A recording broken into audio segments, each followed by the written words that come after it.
India versus Bangladesh day 1 test match highlights విషయానికి వస్తే చెన్నై వేదికగా చెపాక్ స్టేడియంలో ఈ మ్యాచ్ జరిగింది. ఇక టీమిండియా ముందుగా టాస్ అయితే ఓడిపోయింది, బ్యాటింగ్ చేయడం జరిగింది. ఇక బంగ్లాదేశ్ బౌలింగ్లో మొదటి సెషన్లో అద్భుతంగా బౌలింగ్ చేశారని చెప్పాలి. ఇక టీమిండియా టాప్ ఆర్డర్లో రోహిత్ శర్మ, విరాట్ కోహ్లీ, శుభ్మన్ గిల్ వికెట్స్ అయితే తీయడం జరిగింది. ఇక యశస్వి జైస్వాల్ 56 రన్స్ చేశాడు.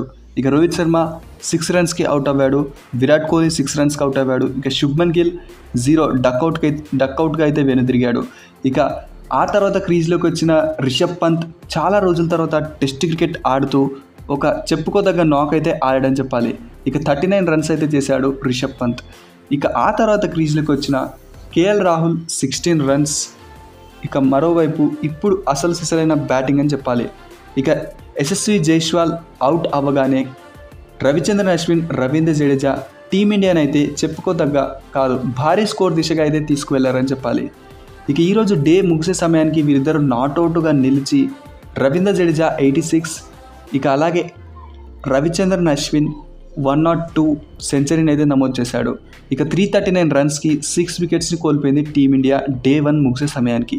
ఇక అటు బంగ్లా బౌలింగ్ విషయానికి వస్తే మహమ్మద్ 4 వికెట్లు తీయగా రానా అలాగే మెహదీ హసన్ చెరో వికెట్ దక్కించుకున్నారు. ఇక ఇది ఓవరాల్గా డే 1 హైలైట్స్ విషయానికి వస్తే